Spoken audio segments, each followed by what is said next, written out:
How's it going, everybody? And welcome back to another episode of the Sports Weekly podcast from the Iowa State Daily. My name is Brett Schwellmeyer. I'm going to be your host today, and I'll let my co-hosts introduce themselves. What's going on, guys? Assistant Sports Editor Pavel Markovic here. I'm Caden Storm, sports reporter. Well, guys, we had a very big game this past weekend. Iowa State took on then-ranked number 21 Iowa on the road.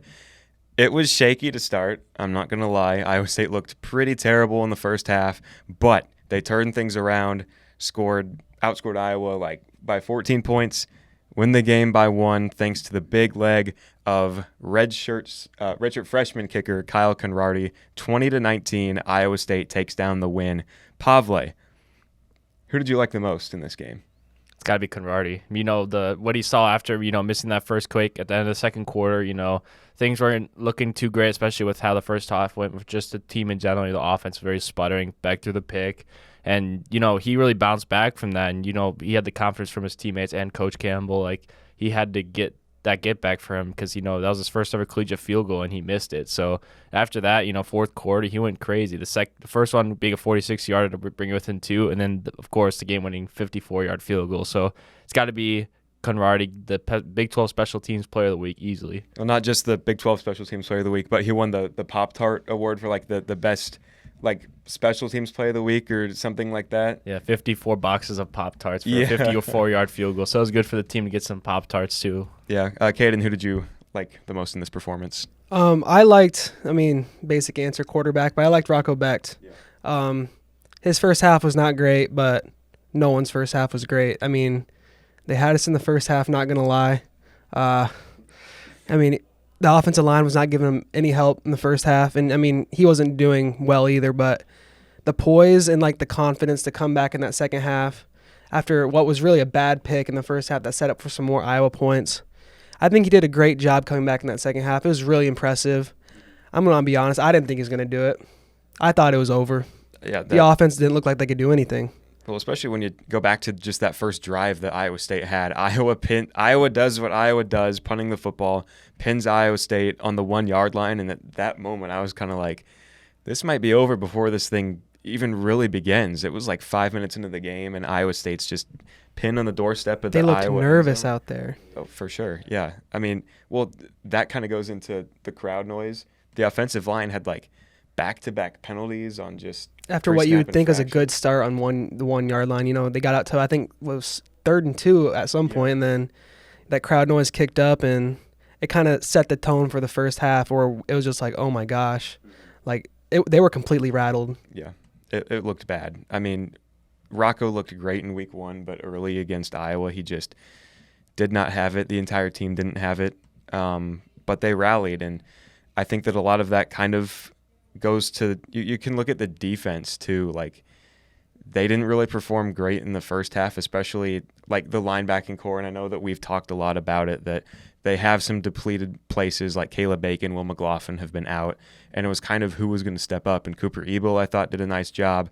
So did a few other guys, but they could not stop the run to save them. Once again, week 1 couldn't stop the run. Week 2, same old story. Even though North Dakota was with multiple different runners this week, it was purely Caleb Johnson. He looked like a bat out of hell, just running out of the backfield like that.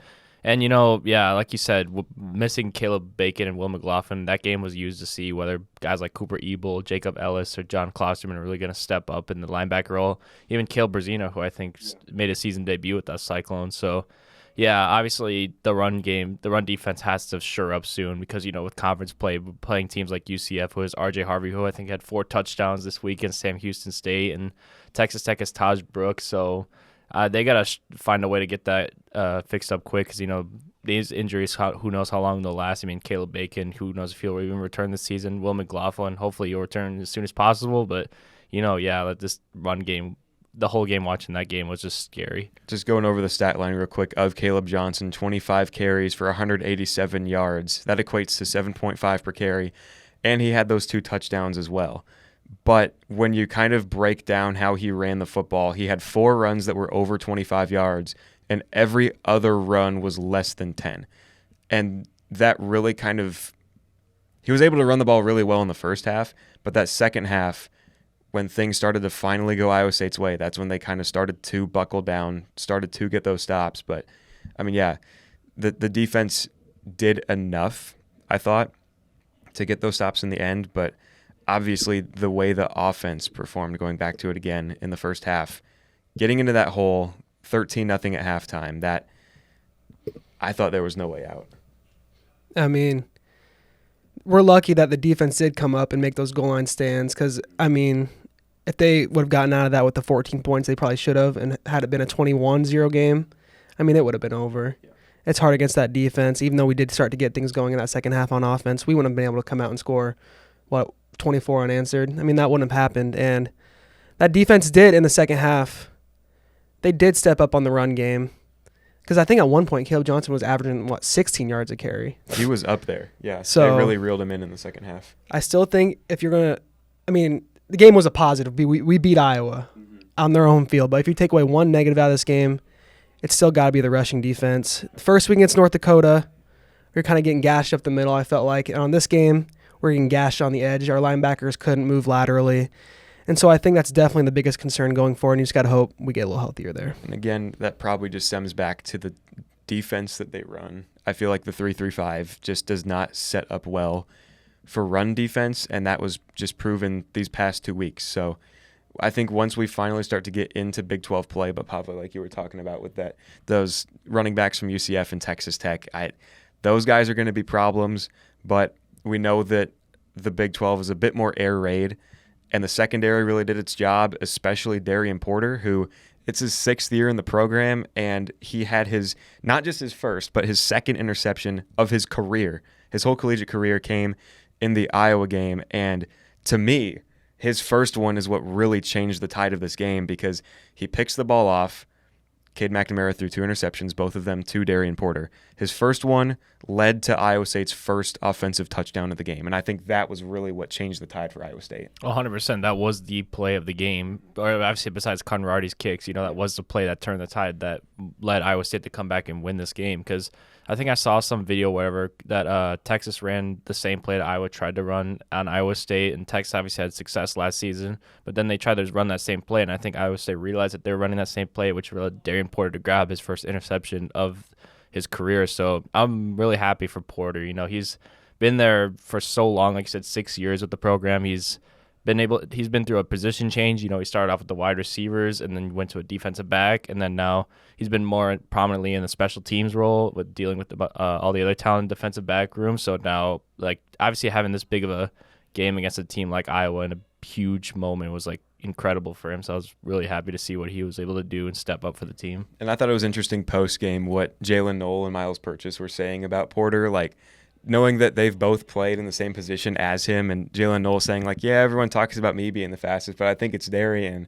And then Miles saying yeah, I had to guard him when he started as a receiver, so he knows how good they are. They know how athletic that guy is, and to see him have his moment finally to lead Iowa State to this win, I thought was really cool to see. Yeah, you got to feel great for Darian, man. I mean, 6-year guy, has never started on offense or defense, and he's torn it up to start the season. His pick was the reason we got back in this game. You think back to what was going on right before that happened. We're going into halftime. We think we might have some momentum build up, and then Conradi misses his first kick. We get out of halftime. We're like, okay, we get the ball back. The offense is starting to move a little bit. Holding penalty on the kickoff return, 3-and-out, punt. And so all the momentum is gone, and that's when it feels like we're really dead, kind of. But then just a few plays later, he gets that, right back in it. The rest is history. Yeah, and kind of both offenses woke up after that. Iowa State scored the touchdown after Porter's pick. Iowa answered right back. Iowa State answers right back. And then from there, we also had a lot of more – there were even more defensive stops throughout the end of the game. Thinking to the fourth quarter where there's 5 in a row when Iowa State needed the defense the most to try and get the ball back and get those scores that they needed late to get the win. And a lot of those were on the goal line. A lot of those ended up being just punts for Iowa. And basically they kind of went back to what they're known for, is just punting the ball at the end of the game. Yeah, I'm sure Iowa fans have a lot of words to say about Cade McNamara. I do too. Probably shouldn't say him on here, but he's not good. And I'm glad that we contained them in the second half. They spent way too much money on him. $800,000. Right. For him to throw 13 for 29, 99 yards, and 2 picks only, that's terrible. Like, I don't care how much you pay someone. That should never be a quarterback's stat line, especially in a game like this. Yeah, he faced a real ISU this time. Last week against Illinois State, he kind of in the first half, he didn't look great. But the second half, that team really started to excel. They pummeled Illinois State, but now he played a real defense in the Big 12. You really saw what he was able to do, really nothing. And then it resulted, McNamara was just straight up not a good quarterback. And, obviously it seems like Iowa will have a better just offense in general this year with the run game, of course. But, McNamara's not the guy. When you compare him to Rocco Becht, who made his second start in a Cy-Hawk game, Rocco finished 23 for 35, 272 yards. So he had more passing yards in this game than he did against North Dakota, which I thought was pretty interesting, given that he didn't look great in the first half, but he has that 75-yard touchdown to Jalen Knoll. He has that 30-yard pass to Jalen Knoll again to set up the game-winning field goal. So those 2 plays right there were really big. Knoll also finishes as the leading receiver once again. Second straight game over 130 receiving yards. So Knoll to Becht, like I've said before, that's going to be the connection that wins games. You also had Higgins there with 8 catches again, 68 yards. So, that connection's going really well. But then you compare the quarterback ratings of Becht and McNamara, 66.4 for Rocco, 9.7 for Cade McNamara. Yeah, I just got those second half stats pulled up for McNamara, and it's ugly. Yeah. 6 for 21, 38 yards, 2 interceptions, 24.7 passing efficiency. It was just bad. And they actually had me scared a little bit on the first drive. Oh, yeah. But, once that schemed up stuff was done and they just had to drop back and throw, they had no chance. Yeah, really Iowa could not do anything through the air.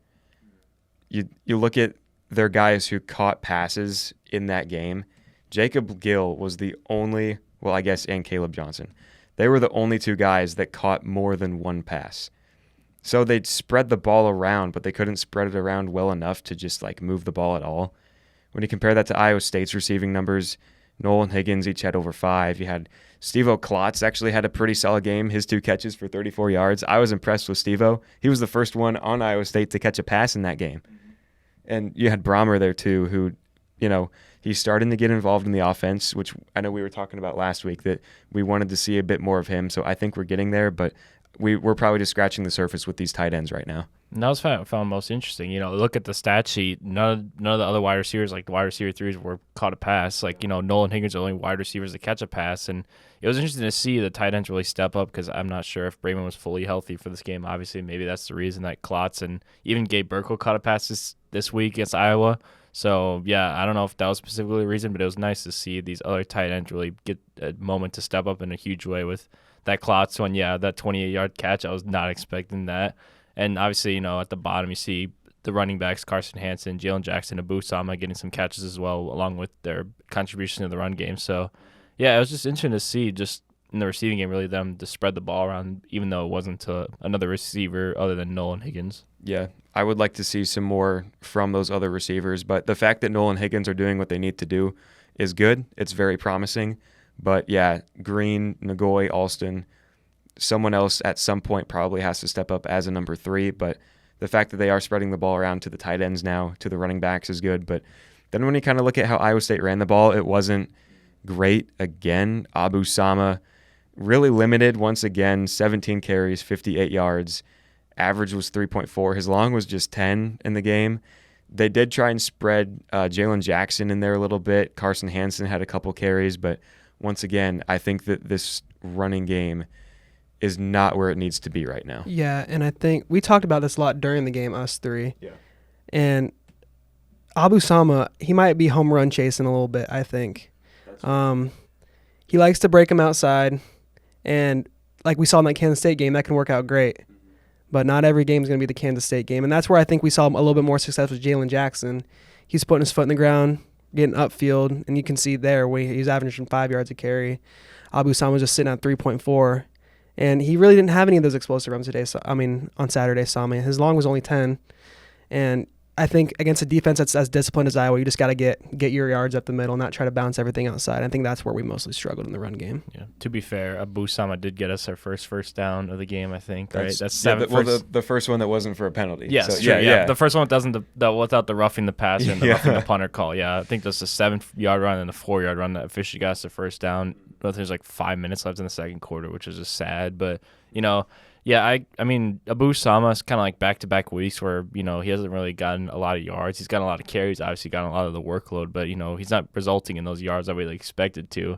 And I'm seeing a guy like Jalen Jackson really step up in that role as the backup. He could, see more carries other than Abu to keep feeding Abu over these next couple of weeks because, he's been producing. He going 5 for 26 and, it's 5.2 per carry compared to Abu's 3.4 against Iowa. So, and I know Iowa's defense was obviously really good against the run. So, but yeah, no, it just makes me intrigued to see what Jalen Jackson could do as to potentially compete, if anything, for Abu's or Sama's role as the lead back. I think it's interesting when you kind of compare Iowa State's offense and defense. The passing game, on offense for Iowa State, the passing game looks better than the running game. And on defense, the passing defense looks better than the running defense. I think that's kind of an interesting comparison, I think. So I would like to see the running game on both sides kind of step it up. But, hey, they did enough to beat Iowa on their home turf for the second straight time. I was kind of digging stat-wise a little bit. Since 1998, Iowa State is 7-6 in Kinnick Stadium. Wow. So sounds a little like Jack Trice East to me. Well, Exactly. I mean, then you can look at Iowa State's record against Iowa and Jack Trice, and it's not pretty. They basically swapped stadiums basically at this point. It's why can't the teams just win at home? Yeah, Like, that's make what's most important. I mean, it's also nice to be able to upset those fans. Just everything went dead as soon as Convarty hit that kick. It's awesome to see the reactions of Iowa fans who were just stunned to see that they gave up that comeback attempt to the Cyclone. So, but yeah, you want to see home wins. You don't want to see away wins really, even though it's nice. But yeah, it's just kind of what it was, but it worked out. Yeah, so. let the home fans be happy. Yeah, they come on, guys. This spent is their hard-earned money for this. Yeah. When's the last time the Iowa State won at home?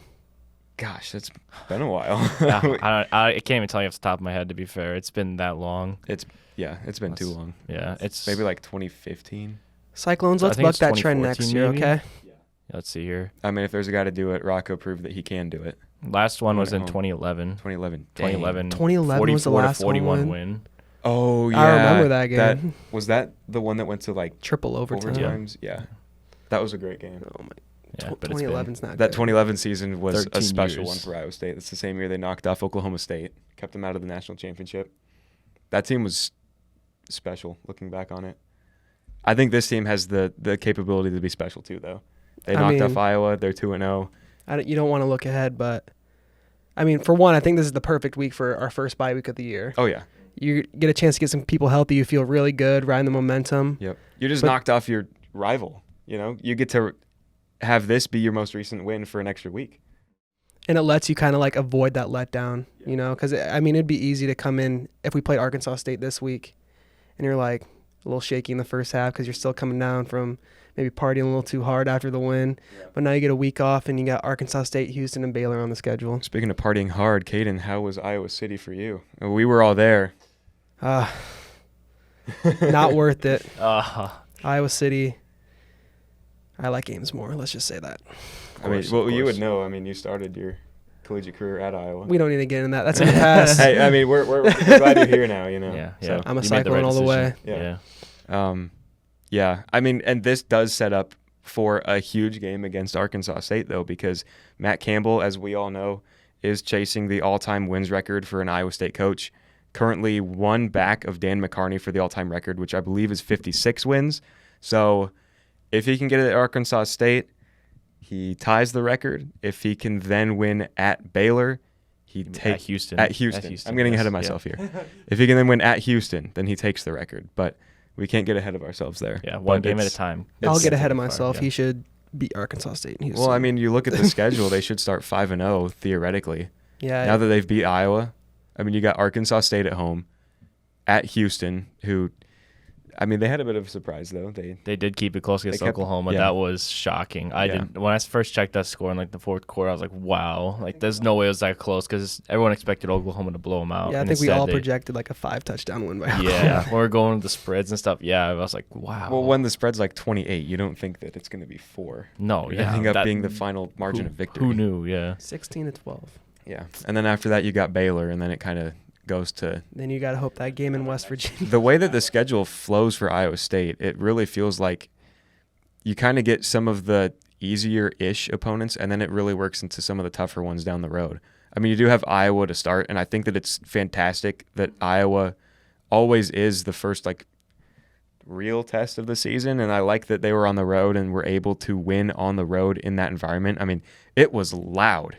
Like loud in the first quarter and late in the fourth. deafening. Yeah, it was brutal, and that's why they had so many penalties. Yeah, and that's a great test when we have to go into West Virginia, go into Mhm. Utah. I mean, you can go back to that moment and I want to be like, we've got this. We've Yeah. been through it before. We've probably been through worse, Mhm. and we got this. I mean, Matt Campbell talked a lot about growth. He likes to see, growth week from week.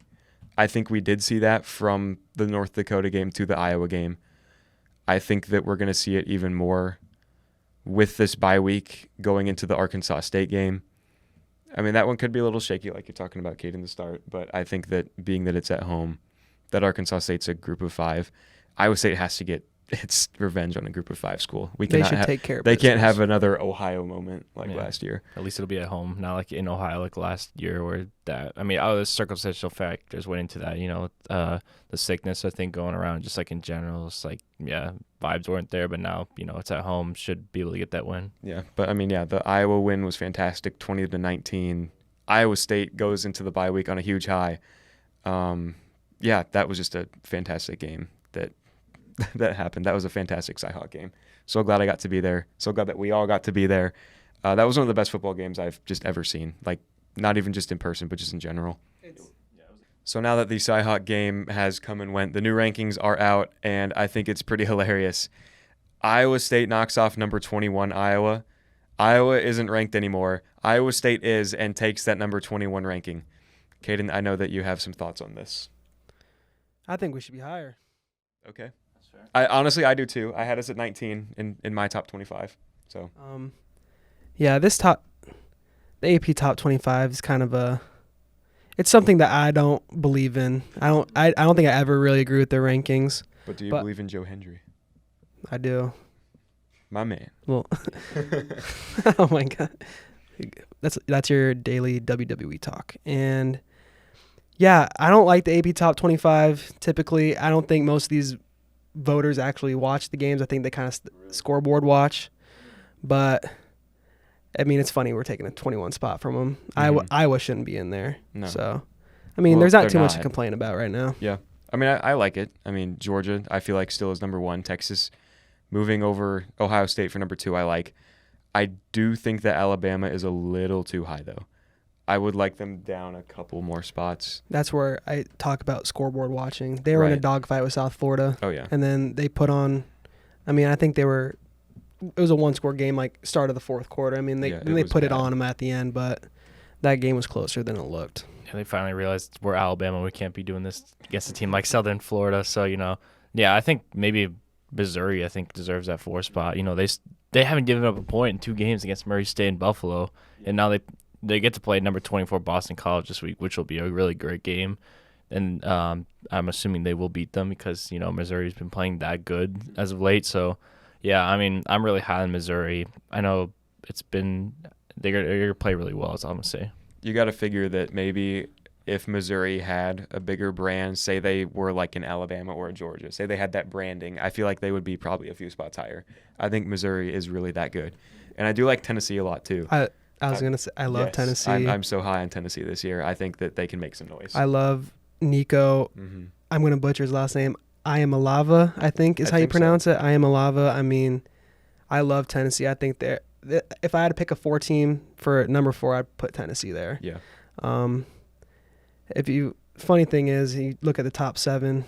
There's a ton We got of SEC. 1, 2, 3, 4, 5, 6 out of 7 our SEC teams, and that just kind of tells you the current landscape of college football. We don't have a non-Big Ten SEC team till Miami at number 10. Yeah.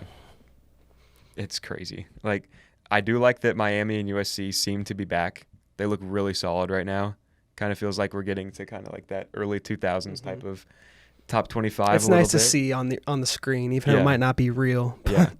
Yeah. And then after that, though, you've got a handful of Big 12 teams there. You've got Utah at 12, Oklahoma State 13, Kansas State 14, former Big 12 school in Oklahoma at 15. I feel like they're really going to fall off, though, once SEC play rolls around, because you look at how top-heavy the SEC is. I don't think that Oklahoma, after what we saw they did against Houston, they're not going to match up that well with the SEC this year.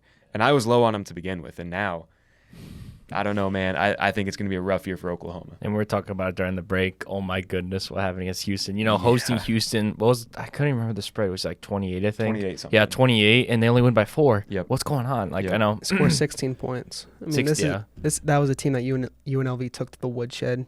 UNLV, they're a sneaky. We'll get into them, I think, in our maybe Big 12 upcoming preview. Could be, yeah. Sneaky game for Kansas coming up. Who knows how UNLV would have did against Oklahoma at this point if you look at what they did against Houston and now what Houston did against Oklahoma. Like, it's just, I don't know if you'd call it embarrassing for Oklahoma. They still won, but like, that's like not the way to go. It's not a good win. Yeah. It's now they not go. gonna look good on Now their they host resume. Tulane, and you know Tulane went toe to toe with Kansas State, even though Kansas State pulled out late, and then they start SEC. So I feel like the fall off for Oklahoma is just beginning right now with this Houston game, even though they did win by 4. Speaking of fall off, how about Michigan and Notre Dame? Yikes. Northern Illinois, baby. That was a great game. Coming in at 25, the Huskies of Northern Illinois. You know, What do you guys think of that? time, I think it was the last time that Northern Illinois was ranked, they were 25th. It was in the 2013 season. Who did they beat that year? I think that might have been the Iowa Hawkeyes I think you're right. with Heisman finalist Jordan Lynch, I believe. Yeah. I think they went to the Orange Bowl that year, lost to believe Florida so. State. Yeah. They could be the Group of 5 team that represents the Group of 5 in the playoff. I mean, they're the only one that's in the top 25 right now. Boise State looks solid, though. They almost knocked off Oregon. Yeah, that's what I think Boise State with Alshon Jeanty, the running back. Yeah. I mean, he should be the Heisman front runner right now. Oh, They would yeah. be my pick, but I guess Northern Illinois got the advantage right now, but Yeah. we'll see if they can keep that going through MAC play. I do like Memphis, too. Maybe they can have something to say, but yeah. I mean, they beat Iowa State last year. They have to be good. Yeah. They could be a team that, I mean, maybe was snubbed of a Big 12 spot when the American Athletic was poached. You know, they take UCF, Houston, and Cincinnati. That's the other one. And then other conference mate, SMU gets the ACC. ACC, and Yeah. we see how they're doing right now in the ACC. They're not doing great. So maybe Memphis does have a little spite out. Maybe they want back into the party. Yeah. The Power 4 and playoff spot would definitely help them out with that. Yep. And right next to Iowa State in the rankings, just above Iowa State at 21, you've got Arizona at 20. They're a team that looked fantastic in week 1, but fell off really poorly. I mean, they still won in week 2, but when you only beat Northern Arizona by 5 points, that's not really impressive.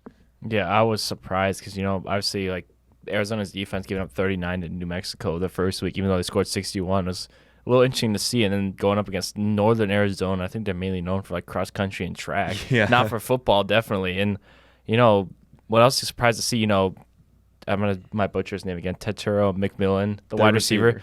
Only 2 for 11 this week. What did he get, like 300 yards week 1? Yeah. I was like, oh my, like, who is on Northern Arizona's defending him all game? We got to see, is he like an all-pro corner in the NFL someday or something? Because there's no way he only ends up with 2 catches for 11 yards this whole game. I was just shocked to see, even though Arizona did win by 12, to be fair. My bad. It was 12. I said 5. 12, It's 12. 12, yeah, 12. But still, like, this is, I don't know. I mean, I wouldn't say it's exactly on par with the Oklahoma-Houston game for Oklahoma, but like still, It's this is right there, though. Yeah, it's good. They got to get their stuff in check for if they want to head in the Big 12 season on a hot note, especially since they go to Kansas State next week, so that's bad. The other team that I think is interesting that I feel like we should spend a little bit of time on that's in the top 25 is Nebraska, who just took down Colorado last week 28-10. They looked solid. Patrick Mahomes' dupe played pretty well. That's my biggest takeaway from that game. Yeah. I think it's getting kind of creepy at this point.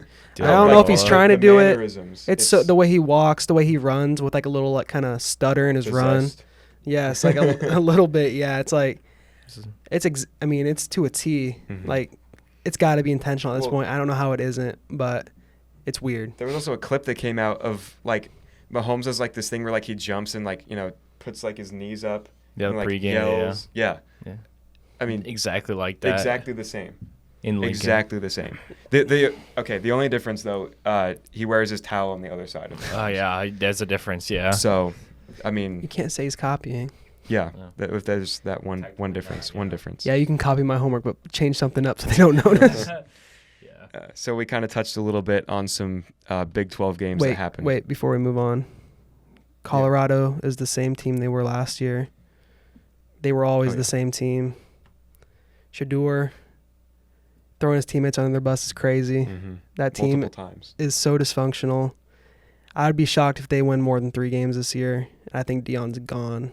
So after just this Shador year. and Travis. That's their whole team really. Like nobody else like is really like stepping up, and it's kind of a thing when Deion came here. It's like he brought his own guys from Jackson State, and if you weren't a part of it, then you can just head out. So I feel like everyone else in Colorado is just hanging on for the ride with Deion, Shador, and Travis because those are the 3 main people, and otherwise like besides if you're not going to make that big impact every game, like you're not really talked about. So yeah, it's same old Colorado. I expect them to do about the same as what they did last year. Yeah.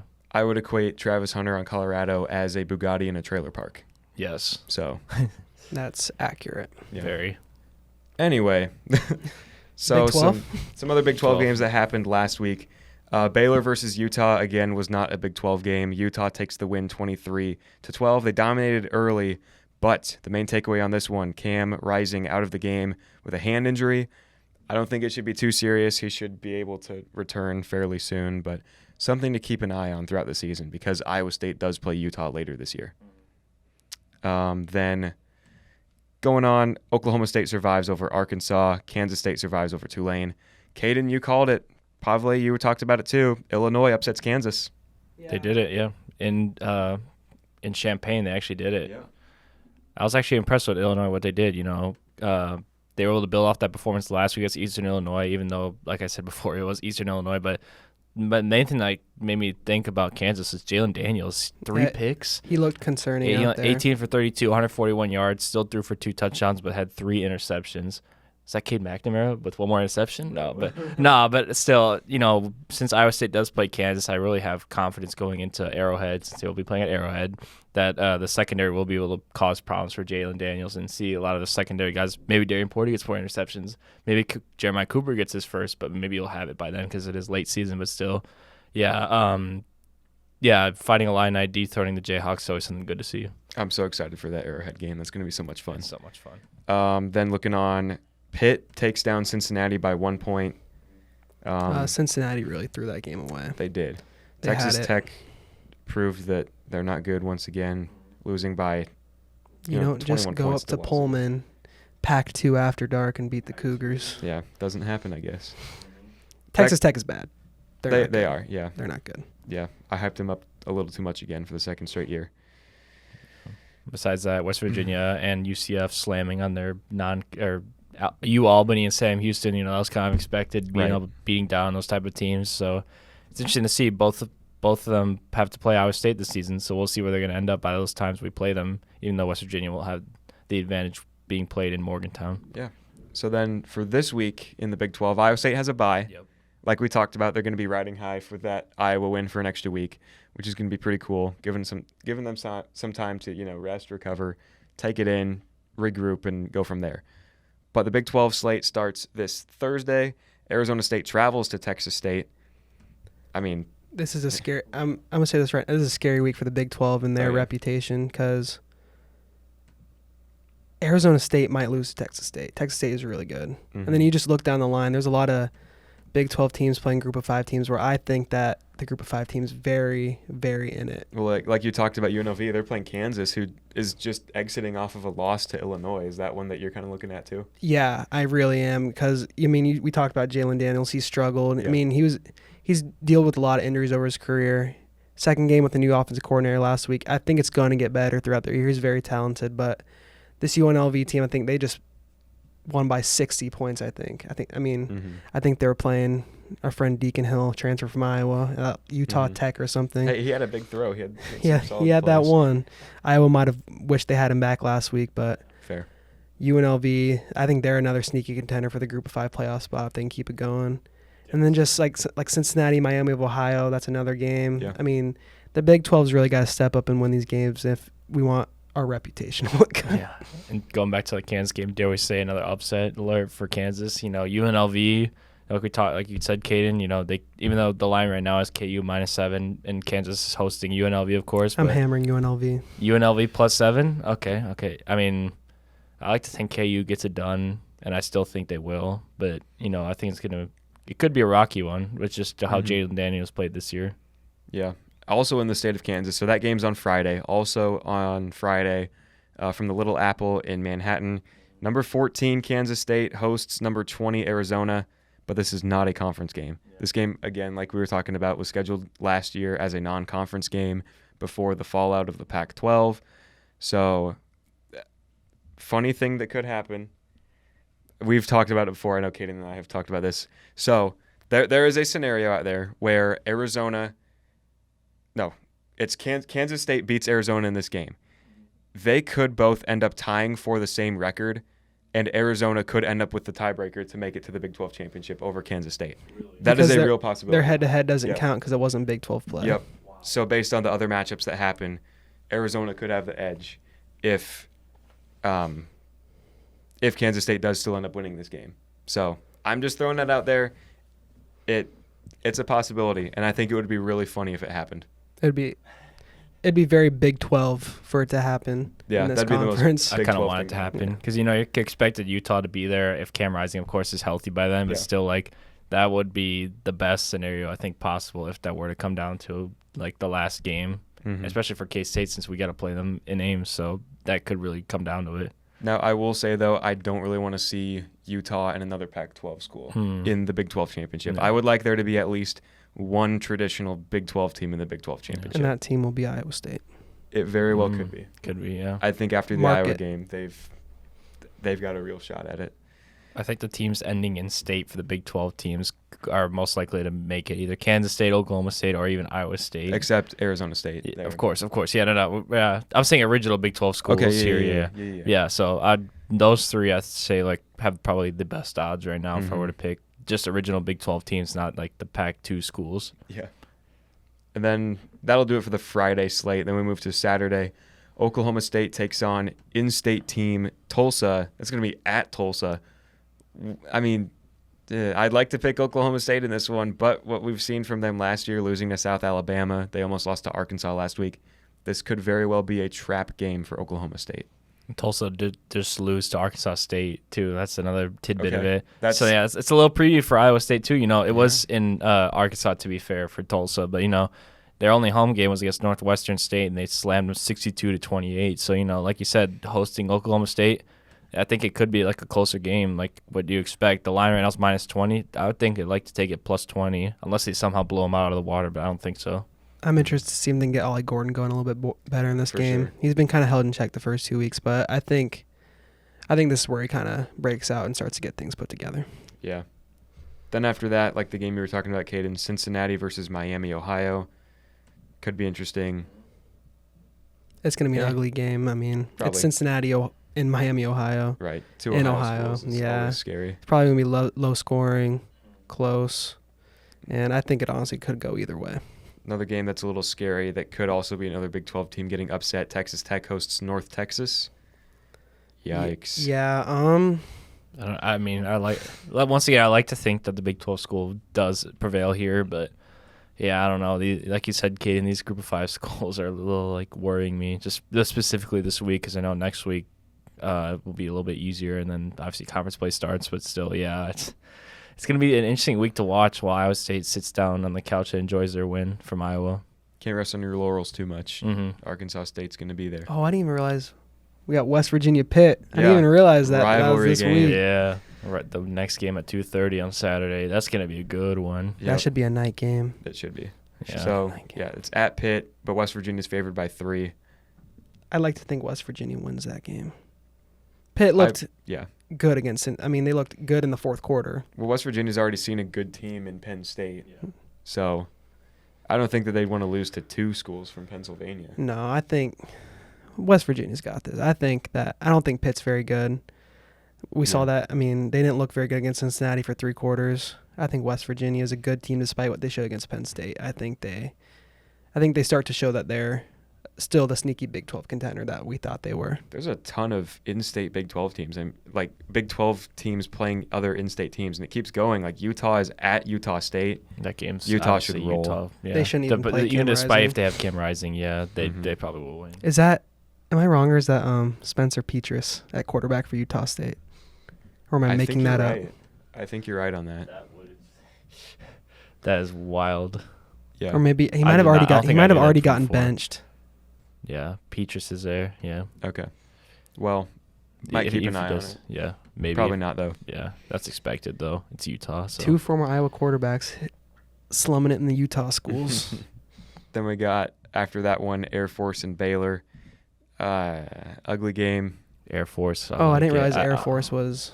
I didn't realize they'd probably fallen off like this. They were good last year, but seeing that Baylor's Baylor's fell off like towards the end of the season. Yeah, they did. Seeing that Baylor's 15.5 point favorites, that Mhm. kind of tells you all you need to know, I guess. Then we got a great rematch. Oh yeah. Colorado State. Last year, that was one of the best games of the season. I have no doubts it will be one of the best games of the season again this year. Like the fireworks that we saw last year from both of those teams, it got chippy. That game ended at 1 a.m. Mm-hmm. All the real sickos were up watching that one. I was. I was. Yeah, I was too. Yeah, Mhm. all 3 of us were. And this time it's being played at Colorado State. It's not being played at Colorado. So I don't know, man. Colorado right now favored -7. What do you guys think? I mean, I sounded like a Colorado hater earlier, but I think Colorado State's bad. Yeah. I think Well, I mean, look what they did against Texas. They Yeah, can't I do think- anything. Colorado should win. If they don't win, then it's a whole nother story. This could be their last chance for a win. They legitimately could go no wins in the Big 12, so they should win this game. I'll take Colorado to win, but they don't cover. Yeah. I don't think they cover. I think they cover. We'll see. Then we actually have a Big 12 game. Yay! We finally get a We Big finally 12 got versus it Big there. 12 game. UCF versus TCU. So, kind of like mid versus mid. But I it's love a how Big it started 12 off like that. Where it's like, oh yeah, it's finally Big 12 time, and then it's UCF at TCU. I mean, we gotta pay attention to it though. Iowa State plays 100%. UCF later in the year. I'm interested to see how TCU goes about this season. We know that they made the national championship 2 years ago, completely fell off last season, didn't even make a bowl. So I feel like they're probably hoping just to make a bowl game this year, maybe 7 wins, 6 wins. Maybe. It's doable. Yeah. In So- this conference though, it's kind of difficult. But yeah, like you said, maybe. Yeah. But I'm liking UCF here on the road. You know, Mhm. they've shown a lot. They've blown out their past 2 opponents. Now they're playing their first conference game. RJ Harvey's looked really good. I sort of sound like a UCF homer. But yeah, I do like UCF on the road here to take down TCU to start off the first official Big 12 game, because the other 2 were non-con, quote unquote, even though they're both wearing the Big 12 patch on their jerseys now. So, but yeah, give me UCF here. Was UCF a snub from the top 25? They played. They that's the played thing. no They didn't one. play yeah. You could say that for sure. I mean, There's they a maybe have case. played at a top 25 level, but I don't know. Yeah. Yeah. So after that, it's going to be Houston taking on Rice. That one's going to be ugly. Yeah. That's not. I would like not to exciting. pick Houston, but Rice, they might Who be knows? there. Yeah. Who knows? And then it's going to be BYU and Wyoming, the nightcap. BYU. Yeah. Wyoming stinks. Yeah. Yeah. 100%. Yeah. No more Josh Allen for Wyoming. They lost to so they just Idaho stink. last week. I Yeah. guess Idaho kept it close with Oregon, so who knows? So with Iowa State on the bye, those are some games to watch out for. Again, thanks for watching another episode of the Sports Weekly podcast from the Iowa State Daily Sports Desk. We hope you enjoyed it. Cy-Hawk game was fun. Iowa State wins 20-19 on the road in Kinnick, and they're now ranked 21st, taking Iowa's spot. Have a good one, everybody.